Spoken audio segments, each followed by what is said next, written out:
When people think about the British royal family, they usually picture centuries of tradition, palace drama, and endless headlines. But every now and then, someone unexpected enters that world and completely changes the narrative. That's exactly what happened when Edoardo Mapelli Mozzi quietly stepped into Princess Beatrice's life. At first glance, he seemed almost too polished to be real. Charming, wealthy, sophisticated, and impossibly connected, Edoardo looked like someone who had walked straight out of an old European painting. Yet behind the expensive suits and luxury properties was a far more complicated story filled with aristocratic bloodlines, broken relationships, business controversies, and royal pressure. And somehow, despite all of it, he became one of the most stable figures in the modern royal family. So who is Edoardo Mapelli really? Edoardo Mapelli Mozzi was born on November 19, 1983, in London. From the very beginning, his life was surrounded by privilege, culture, and influence. His father, Alessandro Mapelli Mozzi, had one of those biographies that sounds almost fictional. He was born in Argentina, raised in Italy, educated in England, and later represented Great Britain in alpine skiing during the 1972 Winter Olympics. After his athletic career ended, Alessandro reinvented himself as an international art dealer and became deeply connected to elite social circles across Europe. Edoardo's mother, Nikki Williams Ellis, also came from an influential background. She worked in politics, charity, and interior design, giving Edoardo a childhood shaped by creativity, ambition, and aristocratic tradition. But what truly made his background remarkable was his family history. The Mapelli Mozzi family holds the hereditary Italian title of Count, a title granted in 1913 by King Victor Emmanuel III of Italy. While Italy abolished royal titles decades ago, families like the Mapelli Mozzis never completely abandoned their noble identity. Their lineage reportedly stretches back centuries and is even linked to the royal bloodlines of Sicily. Unlike many aristocratic families whose fortunes disappeared long ago, the Mapelli Mozzis maintained both wealth and status. The family still owns Villa Mapelli Mozzi in northern Italy, a stunning 15th-century estate that once functioned as a monastery before becoming a luxury retreat. In other words, when Edoardo entered royal circles, he wasn't some outsider trying to climb the ladder. He already came from a world of titles, legacy, and old European prestige. Despite his noble background, Edoardo did not spend his life sitting around inherited wealth. He received an elite education, attending Dragon School in Oxford and later Radley College before earning a master's degree in politics from the University of Edinburgh. By his early 20s, he had already decided to build something for himself. In 2007, at just 23 years old, he founded Bonda Property, a luxury real estate and interior design company based in London. The business focused on developing high-end homes for wealthy clients, blending architecture, interior design, and lifestyle branding into one polished package. What started as a small company quickly became a major name in luxury property development. Bond is specialized in transforming expensive London properties into ultra-modern dream homes designed for billionaires, celebrities, and international investors. Every project carried the same signature style: elegant interiors, dramatic lighting, and hotel-level luxury. Over time, the company reportedly handled developments worth hundreds of millions of dollars. Edoardo's success became even more impressive when he later revealed he was dyslexic. Rather than letting it slow him down, he leaned heavily into visual creativity and design, building a career around spaces, aesthetics, and architecture. His social media presence reflected that perfectly.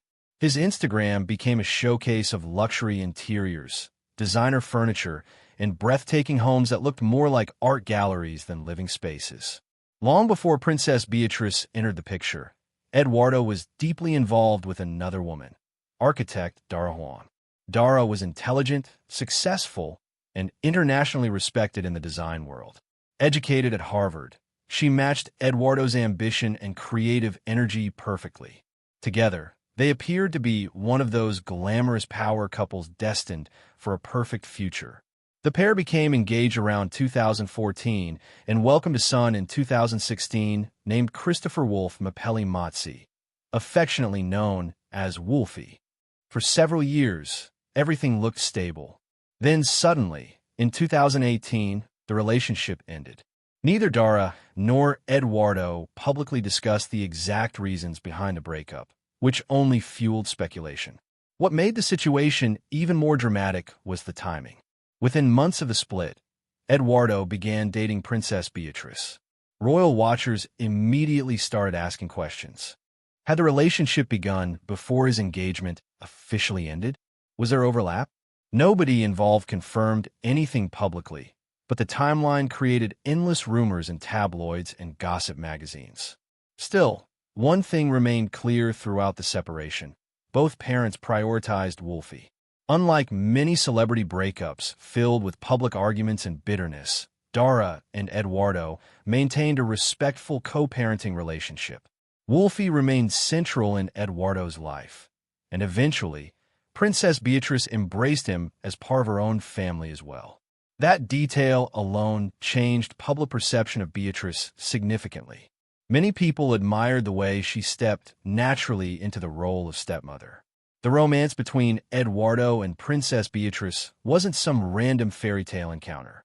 Their families had known each other for years. The York family and the Mapelli Mozzis moved within the same elite social circles for decades.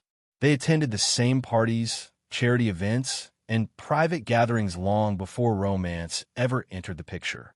In many ways, Beatrice and Edoardo grew up orbiting the same world.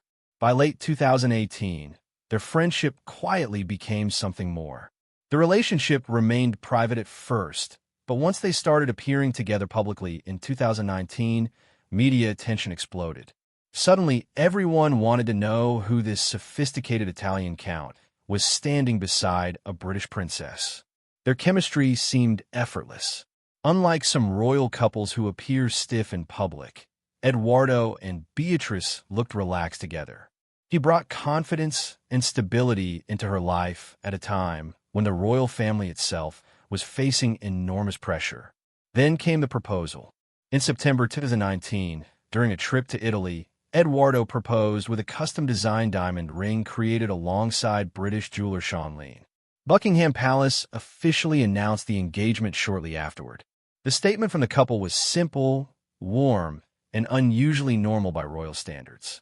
They described themselves as excited to begin their life together and eager for the future. At the time, nobody realized how chaotic that future was about to become.